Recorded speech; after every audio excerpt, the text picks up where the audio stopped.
नमस्कार, मैं रविश कुमार। साथियों, सुप्रीम कोर्ट से आई एक बड़ी खबर ने दिल्ली में केंद्र सरकार के लिए नई मुश्किल खड़ी कर दी है। एक ऐसा वाकया हुआ है जिसने सरकार की स्थिति को काफी असहज बना दिया है। जब देश के मुख्य न्यायाधीश खुले अदालत में सरकार के सबसे बड़े वकीलों से यह पूछने पर मजबूर हो जाएं कि क्या आप मेरे रिटायरमेंट का इंतजार कर रहे हैं, तो समझ लिए कि मामला बेहद गंभीर है। आज मैं आपको पूरी डिटेल बताने वाला हूं, लेकिन उससे पहले एक छोटी सी रिक्वेस्ट। अगर आपने अभी तक वीडियो को लाइक नहीं किया तो गोदी मीडिया के सुस्त एंकरों की तरह मत रहिए, लाइक बटन दबाइए, वीडियो को दोस्तों और परिवार के साथ शेयर कीजिए और कमेंट्स में बताइए कि आप भारत के किस शहर या राज्य से ये वीडियो देख रहे हैं। यह सवाल सिर्फ एक लाइन नहीं था, बल्कि न्यायपालिका के सर्वोच्च पद पर बैठे एक जज की नाराजगी और सरकार की रणनीति पर सीधा प्रहार था। हम बात कर रहे हैं CJI BR गवई की, जो 23 नवंबर को रिटायर हो रहे हैं। रिटायरमेंट से ठीक पहले उन्होंने एक महत्वपूर्ण संवैधानिक मामले में केंद्र सरकार को अल्टीमेटम दे दिया है, जिससे बचने के लिए सरकार के वकील काफी वक्त से कोशिश कर रहे थे।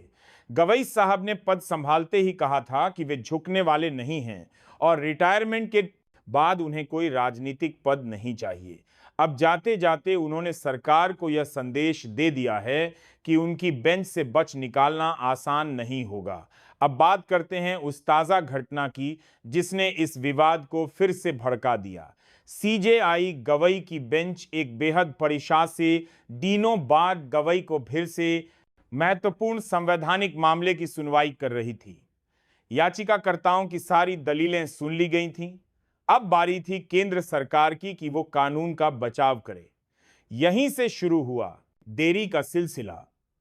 सरकार के मुख्य वकील अटॉर्नी जनरल आर वेंकटरमणी लगातार तीसरी बार पेश नहीं हुए।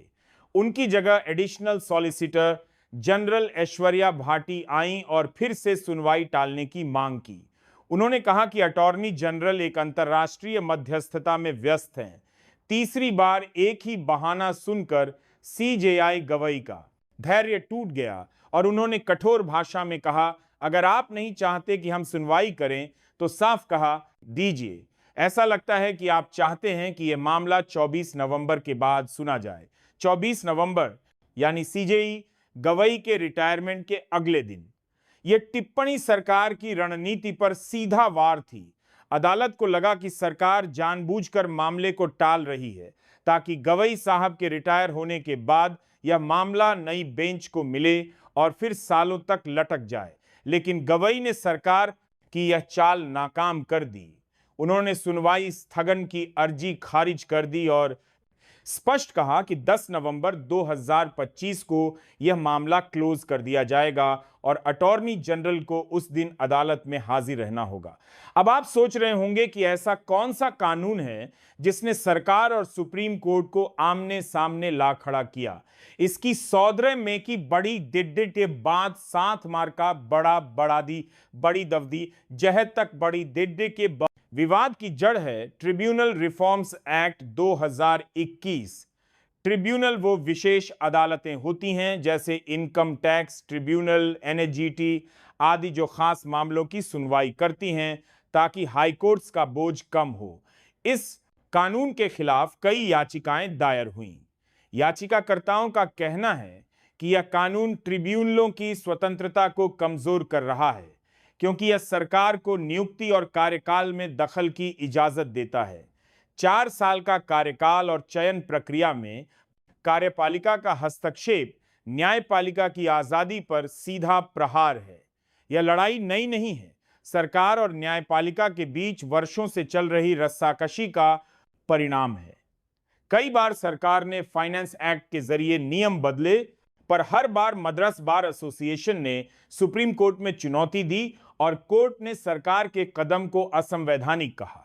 जब सभी प्रयास निष्फल रहे तो सरकार ने ट्राइब्यूनल रिफॉर्म्स एक्ट 2021 लाया, जिसे याचिकाकर्ताओं ने पुराने अवैध प्रावधानों की वापसी कहा। अब इसी एक्ट पर CJI गवई की बेंच अंतिम सुनवाई कर रही थी और सरकार उसे टालना चाहती थी। यह घटनाक्रम सरकार के लिए बड़ी किरकिरी का विषय बन गया। क्योंकि यह न्यायपालिका और कार्यपालिका के बीच शक्ति संतुलन की लड़ाई का प्रतीक है। सरकार कहती है कानून बनाना उसका अधिकार है, जबकि न्यायपालिका का मत है कि कानून संविधान की मर्यादा में होना चाहिए।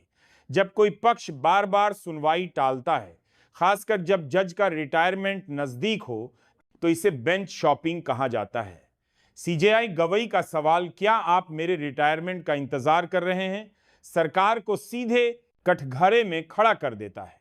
गवई अपनी स्वतंत्र और सख्त छवि के लिए पहचाने जाते हैं। उन्होंने स्पष्ट कहा है कि उन्हें रिटायरमेंट के बाद कोई सियासी पद नहीं चाहिए, इसीलिए उनसे रियायत की उम्मीद करना बेईमानी था। उन्होंने 10 नवंबर का अल्टीमेटम देकर सरकार को यह संदेश दे दिया कि वो अपने रिटायरमेंट का फायदा उठाकर इस संवैधानिक मामले को ठंडे बस्ते में नहीं जाने देंगे।